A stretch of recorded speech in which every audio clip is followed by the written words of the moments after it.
मैं सुनील और आप देख रहे हैं लोकनायक न्यूज। मेरे साथ में ये जो परिवार खड़ा है, दरअसल ये एसपी साहब के यहाँ 3 दिन से लगातार चक्कर लगा रहा है, लेकिन इनकी मुलाकात नहीं हो पा रही है। मामला क्या है कि कुछ 2-3 साल पहले इन्होंने कोई प्लॉट ख़रीदा होगा, उसका पैसा 5 से 6 लाख रुपए इन्होंने बेचने वाले को दे दिया, लेकिन आज तक इनका वो प्लॉट है इनके नाम नहीं हो पाया। इसकी शिकायत इन्होंने विभागीय की थी और 181 पर सीएम हेल्पलाइन लगाई थी, लेकिन प्रॉपर्टी डीलर इन्होंने इनसे पैसे लिए उन्होंने पुलिस को कई बार इनके घर डराने और धमकाने पहुंचा वो सीएम हेल्पलाइन कटवाने, और मामला यहाँ तक भी नहीं समाप्त हुआ, यहाँ तक पहुँच गया कि इन पुलिस वालों ने इनकी पिटाई भी की। अब कैसी हालत में इनके पास में जाते होंगे, ये सास की टीचर हैं तो इनके वहाँ पहुँच जाते हैं। और लगातार ये परिवार यहाँ पर न्याय की मांग करने आ रहा है। हम जानते हैं क्या मामला पूरा क्या है और किस तरह की कार्रवाई चाहते हैं। क्या नाम है आपका?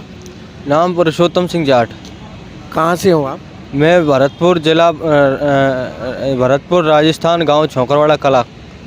तो क्या मामला क्या है? मामला ये है कि हमारा जो प्लॉट का जो पैसा था वो प्लॉट वाले ने रजिस्ट्री नहीं किया है, और हमने कंप्लेंट सीएम प्रधानमंत्री आवास और गृह मंत्रालय में की थी। उसको पुलिस वाले ख़त्म कराना चाहते हैं। स्कूल में 12:50 पर शासकीय कार्य के दौरान सिविल ड्रेस में पुलिस वाले गए, हमको धमकाया।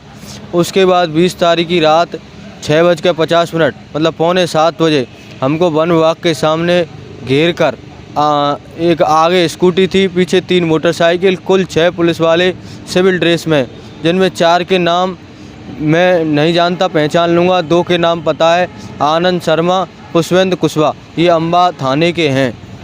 मुझे बुरी तरह मारा।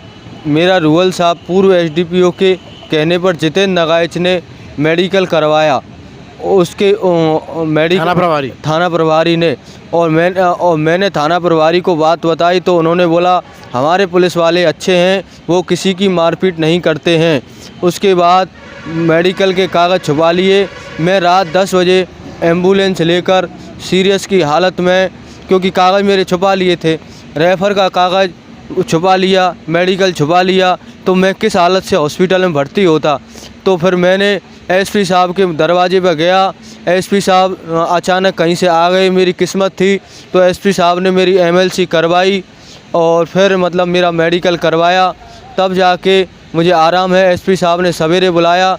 अब मेरा 3 दिन से परसों से मिलना हुआ, कल भी मेरी बात हुई और आज साहब से मेरा मिलना नहीं हुआ। मैं ये कहता हूँ, मेरी दीपावली के अवसर पर प्रशासन से इतना गुहार है कि किसी भी आदमी को मतलब परेशान नहीं किया जाए शारीरिक तौर पर। पुलिस हुआ तो क्या हुआ, मतलब मैं बाहर का हूँ, कमज़ोर हूँ, मतलब इतना पुलिस अधिकारी यदि इस तरह से आतंक मचाएंगे तो वहाँ पुलिस नहीं बैठेगी थानों में, वहाँ गुंडे बैठेंगे। मुझे अपनी नौकरी की इतनी चिंता नहीं है, मुझे सत्यता से मतलब है। यही मैं यूपीएससी फाइट किए हुए आशुतोष बागरी से निवेदन करना चाहता हूँ। देखिए, एसपी से ये गुहार लगा रहे हैं और लगातार ये मांग कर रहे हैं कि उनको न्याय मिल जाए। जिस हालत में उनकी मारपीट की है उससे आप समझ सकते हैं कि कितना दर्द है। और 3 दिन से लगातार एसपी साहब से मिलने आ रहे हैं, एसपी साहब इनसे मिल नहीं पा रहे हैं। अभी भी ये सुबह से मिलने बैठे, लेकिन कुछ काम आ गया तो वो चले गए हैं। अब देखना कि है कि क्या इनको न्याय मिलेगा या इसी तरह ये दर दर की ठोकरें खाते रहेंगे। लगातार पुलिस की ये शिकायतें लगातार आ रही है। आपने देखा कि ये इनका मामला, इससे पहले अभी 2 आरक्षण एक कमरे में पकड़े गए, उनको एसपी साहब ने लाइन अटैच भी कर दिया है। तो समझिए कि पुलिस अब किस तरह का हो गई है। कहीं ना कहीं गुंडागर्दी का रोल भी यहाँ पुलिस अदा कर रही है। अब देखना ये है क्या इनको न्याय मिलता है।